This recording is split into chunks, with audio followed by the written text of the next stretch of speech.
今までに3つの劇場版が公開されている僕のヒーローアカデミア。あなたが好きな劇場版のキャラクターは誰ですか？セクシー美人のクレアボヤンス。ということで今回はヒロアカ劇場版に登場した主要キャラクターについて解説していこうと思います。この動画はヒロアカ最新話までのネタバレが含まれているので、概要欄のジャンププラスアプリで読んでから見てね。この動画を見終わった時、あなたはヒロアカ本誌に劇場版キャラが出てくるの泣けると思っていることでしょう。それでは行ってみよう。デビッド・シールドは劇場版第1作2人の英雄に登場する天才個性学者で、オールマイトの親友であり相棒です。オールマイトがアメリカに渡米した頃からの付き合いだから、もう30年近い付き合いなんだよね。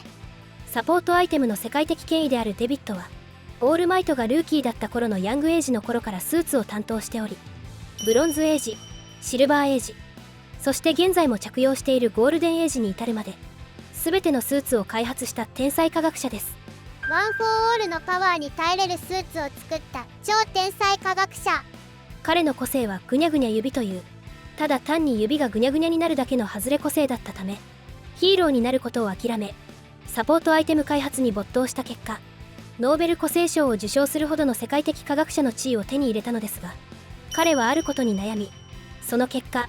大事件を引き起こすことになります。デーブは何に悩んでいたの？若い頃からオールマイトの活躍を見続けていたデーブは、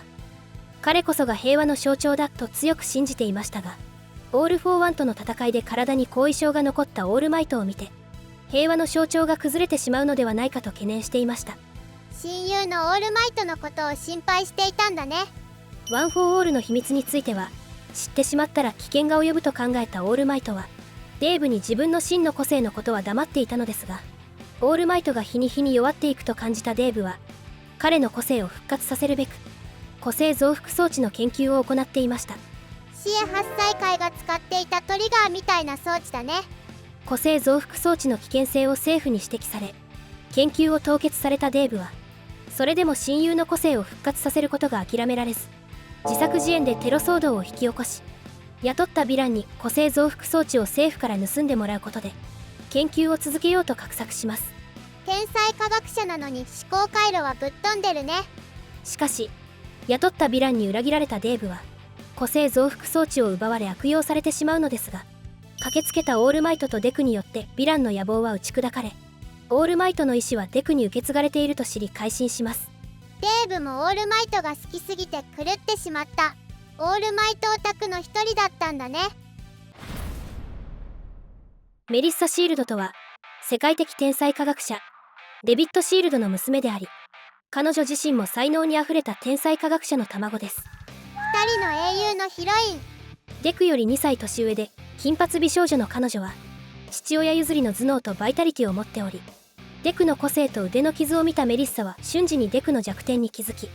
腕の負担を軽減するフルガントレットをデクに授けました。終章でデクが装着していたミッドガントレットもメリッサが開発したサポートアイテムっぽいよね。スピンオフのチームアップミッションでは、日本を訪れたメリッサは UA 高校にも立ち寄っており、そこで初音メイと運命的な出会いを果たします。デクとメリッサと初音ちゃんの三角関係勃発。デクを実験台にしたサポートアイテム合戦を繰り広げることになった2人は、当初はお互いのポリシーの違いに争いますが、最終的には同じ科学者として友情が芽生え親友になりました。どっちも天才科学者だから気があったんだね。なお、日本に訪れた時にエンデバー事務所にも立ち寄っているのですが、これはエンデバーの新コスチューム開発にメリッサが携わっていたことを示唆しています。それはどういうこと？コミックスで明かされた裏話では、エンデバーの新コスチュームには最新の圧縮技術が使われており、とある天才少女が携わっていると明かされていました。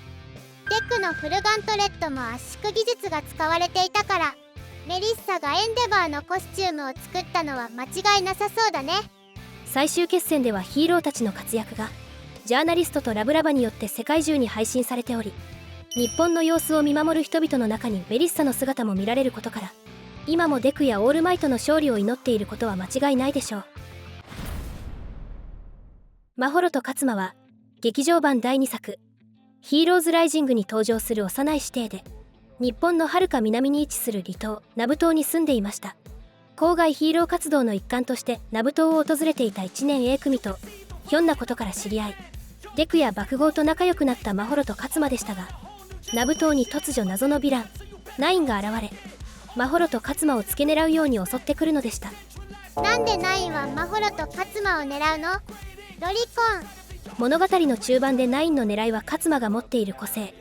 細胞活性を手に入れるために襲撃してきたことが明かされます。なんでナインは細胞活性の個性を狙っているの？ナインはオール・フォー・ワンがハイエンドノームに複数個性を持たせるための実験台として無理やり9つの個性を与えられたため、個性に体が耐えきれず、個性を使うたびに寿命が削られていく失敗作でした。しかし勝間の持つ個性細胞活性を取り込むことで個性に蝕まれていく体を癒すことができると知ったナインは、勝間の個性を奪うためにナブ島に現れたということです。生身の体に9つも個性ぶち込まれたらそりゃあぶっ壊れるよね。1年 A 組の活躍によりナインを退けることに成功し、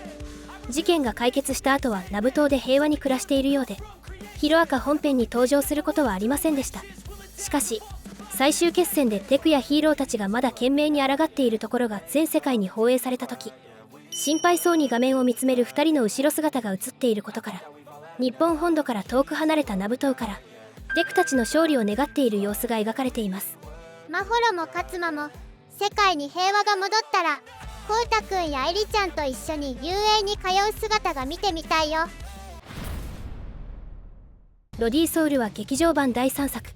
ワールドヒーローズミッションに登場する人物で、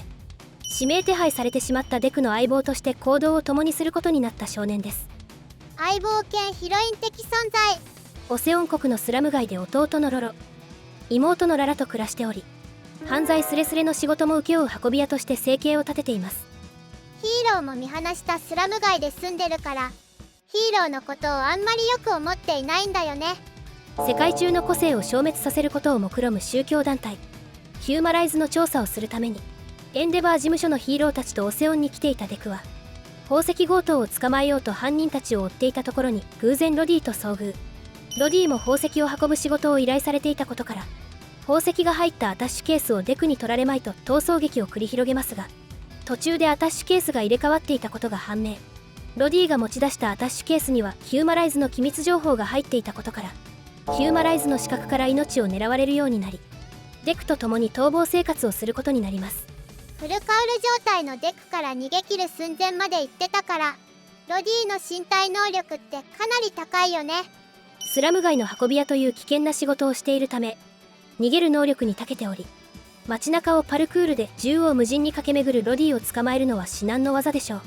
ロディはどんな個性を持っているの？パルクールがすごいから身体能力強化系の個性なのかな？ロディの個性はソウルです。この個性ははっきり言って